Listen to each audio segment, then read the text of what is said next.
Protests all over the world, but the war rages on. This is Undiluted News. Mikey Bones reporting. Israel's military said it hit hundreds of sites in Gaza over the past 24 hours, targeting Hamas infrastructure. Meanwhile, Gaza remains under siege with Israel blocking cross-border supplies of water, electricity, and fuel. But the US and Egypt said that lorries providing aid should start crossing from Egypt into Gaza on Friday. Joe Biden is back in the United States. His short visit to Israel was overshadowed by a blast at a Gaza hospital, which local officials said killed over 471 persons. Israel is being blamed, but they quickly responded by saying that they have recorded voices by Islamic terrorists saying that a rocket they fired had gone astray and had landed on a hospital. Over in Jamaica, senior medical officers at the Sablamar Hospital in Westmoreland, Dr. Suman Vemu, said that the hospital has exceeded its bed capacity by 82 patients. There are 209 beds. The hospital has been forced to use beach chairs to accommodate patients at the accident and emergency ward. Dr. Vemu said that the hospital's management has implemented several measures aimed at reducing overcrowding, and these include redirecting some patients to health centers, employing social workers to handle social cases, and doing frequent checkups to discharge patients quickly. But despite its best efforts, Dr. Vemu said that the hospital's management is challenged by a shortage of specialist healthcare workers. And in what has now become customary of the Jamaica Constabulary Force social media posts, especially on Wednesdays, the police got creative while making an appeal to a person named Mampi to provide information on her friend. The friend they're referring to is a man seen in a now viral video showing off a gun. In the video, he is speaking to Mampi and telling her about the weapon. The police acknowledged the video being circulated and said that they are reviewing it. Initial investigations have determined that the video was recorded at the person's home, referred to as Wright, where he resides with his father and his uncle. Wright is identified as a frequent visitor to Kingston and Breezehole in the Christianapolis area of Manchester. Police said as a result of the video and subsequent findings, he has become a person of interest in a case concerning the possession of a prohibited weapon and unauthorized possession of ammunition.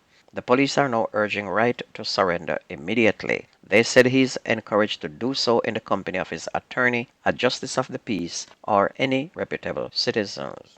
A joint police-military intelligence operation at a premises on Darling Street in the Kingston Western Police Division on Monday led to the discovery of more than 320 devices that are suspected to be bombs. The operation was based on high-quality intelligence obtained through the diligent use of various technologies.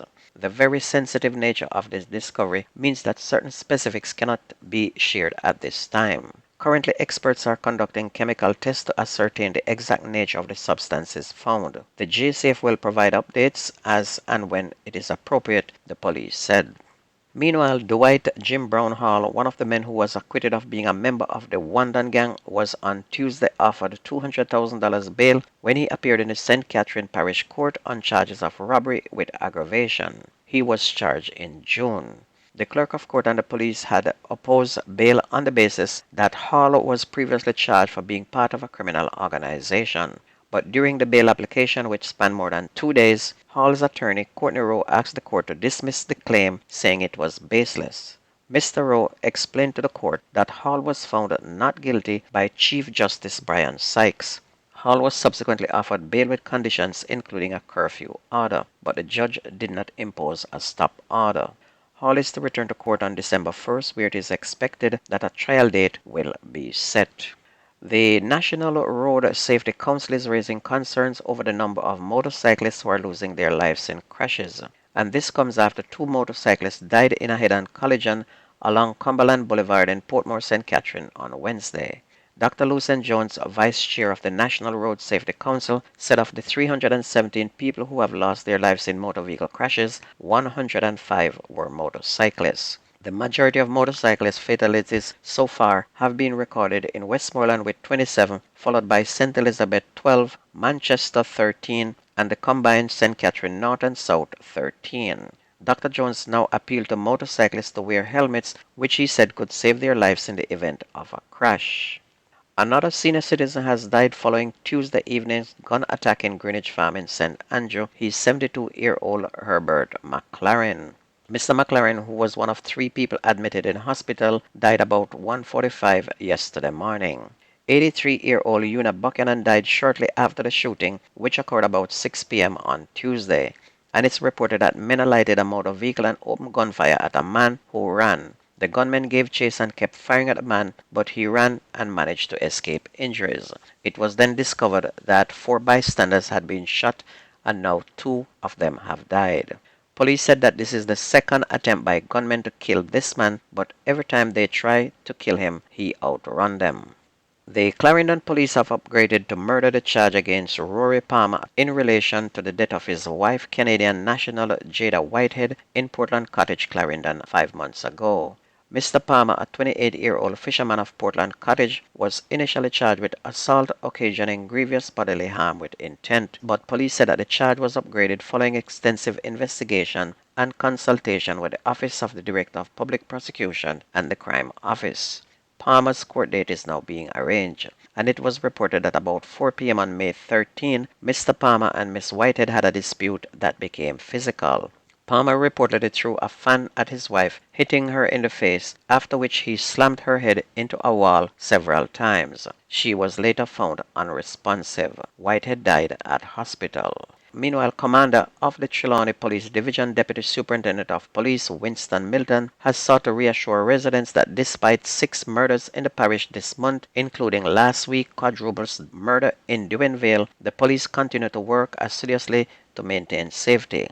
Speaking at the Heritage Week church service at the Second New Testament Church of God on Sunday, President of the Trelawney Justice of the Peace Association, businessman Kenneth Grant, expressed concern over the bloodletting. But in a move to quell Grant's concern, DSP Milton noted that Trelawney still remains one of the safest parish in the country. Some 19 murders have been recorded in Trelawney since the start of 2023, 10 less than 29 reported over the same period last year. And we now take a look at sports. In the Manning Cup, Heidel High assistant coach O'Shane Tomlinson was full of praise for his team after they secured qualification to the second round of the Manning Cup with a 2-0 win over Charlie Summit on Wednesday, despite playing the majority of the match with only 10 men at the Anthony Spalding Sports Complex.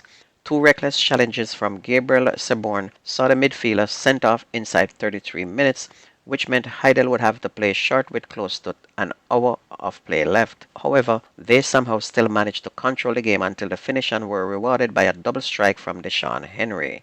In other game, Kingston College finished as Group A winner after thrashing Penwood 5-1 to move to 25 points. Calabar crashed out of the competition after a 2-2 draw with Camperdown, which leaves them fourth on only 14 points. And in Group F, St. George's secured group honors with a 1-0 win over Jose Marti. Campion College also qualified for the next round with a 2-1 victory over Arden, while bottom place Pembroke Hall remained winless after a 2-1 loss to Waterford. Meanwhile, the Costa Cup second round is now set to kick off on Friday as 32 teams have now advanced to the next round. On Friday, we will have Irwin will play Stets. We have BB Cook will challenge Paul Bogle. Morant Bay will face Glenmore. And Port Antonio will face off with Manning's High School from Savlamar. And that's going to be news and sports on your favorite community radio. My name is Mikey Bones. I gone.